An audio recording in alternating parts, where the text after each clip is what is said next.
What's up everybody, Cody Sessions here. Welcome back to another video. And it happened. It really happened. The rumours were true. CM Punk is all elite. He made his debut last night. AEW Rampage in Chicago. CM Punk made his debut. And Rampage didn't start till 3 AM here in Ireland. I stayed up. I watched it. Because I wasn't missing out on CM Punk's debut. And thankfully, we did get it. Yeah, CM Punk is now made his debut for All Elite Wrestling. I'll get into it and everything, but before I do, I just want to say please like, comment and subscribe. Hit the GTS on the like button. Yeah, CM Punk is now in AEW. He made his debut last night and it was perfect. Everything about it was perfect. The show opens up. They do the whole, it's Friday night, you know what that means. They run down the card and they say the big announcement is going to open up the show. And then, you know, no one's talking on commentary. All you can hear is the arena chanting for CM Punk. CM Punk chants ringing around the United Center, and then Cult of Personality cut hits in. Everyone goes mental. I go mental at like 3 AM in the morning. Even though like we were all expecting it, just like I always have that bit doubt. Like I normally don't like to get too like just based off rumors. I don't like to, you know, get too excited or like believe into them too much until it actually happens, because you know plans do change and stuff happens. You know, the deal could have fell through and you know stuff like that. But yeah, well, once that music kicked in and CM Punk walked out onto that stage, like it just hit me, goosebumps, everything. CM Punk is back in wrestling. CM Punk is in AEW, and it was a big moment. It's like, this is a big moment. It's an historic moment. Like I feel like it's up there when like National Hall went to WCW and you know formed the NWO. Hogan, like this is a game changer. Like the buzz around the place, I've never seen like wrestling, like a buzz this much about wrestling. Like even people that I didn't even know followed wrestling or were into wrestling, I've seen tweeting about it. So like this is a big deal, and yeah, it really is a game changer. I feel like and it's very interesting to see how AEW will capitalize on this going forward. You know, there are reports Bryan Danielson's still going to come in, and then possibly one more big game-changing signing is also being reported. So, like, this could be a momentum shift where AEW really do actually become that competition.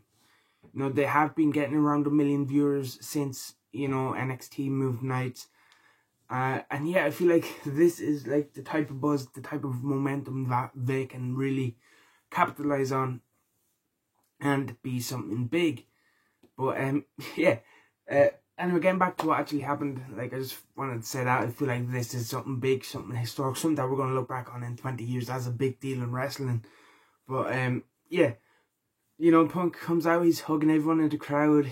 You know, you could see the emotions on his face. He looked like he meant a lot. And yeah, you know, they go to the commercial and they're like, we'll hear it from CM Punk in 90 seconds, you know, keeping people invested. It comes back, cuts a very passionate promo, I feel like. Some good stuff in there, just trying to, I can't really, like, I don't remember promo word for word, because, like, I was just still in shock a bit that this actually happened, that CM Punk is actually here in an AEW ring. But, no, the one line that sticks out to me was, I left wrestling in 2005, referring to when he left Ring of Honor, and now in 2021, I'm returning to professional wrestling, which, you know, it is true, because WWE isn't professional wrestling, it's sports entertainment, but, you know, there's just something about that line that, like, really stood out to me. Then he looks up to the rafters, looks up at Sting and Darby Allin, and calls out Darby Allin for a match in Chicago at All Out, which is going to rule. CM Punk and Darby, they're just going to do some crazy shit. Really looking forward to that. And I feel like Darby is the perfect opponent for Punk's first match back. It's someone he hasn't faced before, so it's a new, fresh match. And I feel like Darby, even if there is a bit of ring rust in Punk, because it has been, what, 7 years, I'm not sure, you know, what he will be like in ring. I feel like Darby will be someone that will be able to get the best out of him. Like Darby will be able to just do his own stuff and kind of like be able to like help Punk like kind of find his feet if there is a bit of ring rust. So yeah, very excited. I'm just going to quickly run through the rest of what happened on Rampage. Private Party and Jurassic Express in the tag team title eliminator. They had a tough job following the whole CM Punk thing, because even in my mind I was still just thinking about CM Punk. I was just like looking at social media, but yeah, they did a great job following it. They put on a really good match. I really enjoyed that match. You know, it was Jurassic Express and Private Party, a lot of big high flying moments. Jurassic Express get the win and advance to the final round of the eliminator tournament. I can't remember who the other two teams are in it that have a match. I think the Lucha Brothers and someone, I can't remember. But yeah, so Jurassic Express, and you know, they had, as I said, they did have a tough job following Punk, but they did deliver. And actually, going back to Punk, I forgot to mention, like, everyone in the arena got free ice cream bars, so Punk finally getting his ice cream bars. They had a new, like, CM Punk shirt. There's an exclusive, like, I was there one for people in the arena, and someone had pictures up where, like, the lines were massive. I've, like, seen someone say that they were, like, up onto the second floor. But, you know, someone said recently CM Punk wasn't over, but, you know, I beg to differ. And, like, I believe if I was to check on Twitter now, he's still trending. He was trending all night, like, but, yeah, someone said he wasn't over. I'm not going to get into that, but, you know, if you know what I'm on about, you know what I'm on about. Anyway, getting back to Private Party Jurassic Express. But, yeah, like I said, they did deliver a fantastic match, very fun matchup, and I feel like it was the right match to follow Punk. Because if there was anyone watching AEW for the first time for CM Punk and then seeing a match like Private Party and Jurassic Express, they kind of get a good feel of what AEW is about. Good young talent who aren't like former WWE names, going out stealing the show, putting on a clinic, and yeah, so they done a good job there. Jade Cargill then had a quick match against Kiera Hogan. Kiera, I'm a big fan of from her Impact days, but this match was short and sweet. What I was hoping it would be, what I was expecting it to be. Because big fan of Jade Cargill, but she is still a bit green. And I feel like having her in these short kind of squash matches, just getting her in, having her dominate, get the win. Good way to build her up, rather than having her have 10-15 minute matches where I'm not sure she's quite ready for them. But yeah, Jade's definitely a future women's champion. But again, like I said, still a bit green right now, so I'm not mad with the match length. It's kind of what I'm hoping for from Jade matches. And then Daniel Garcia and Jon Moxley, quick fun main event. They had about what, 10 minutes, I want to say, for the main event. So yeah, kind of again what you expected here. Bit back and forth. Daniel Garcia really impressive since coming into AEW. He's someone that I kind of do hope they.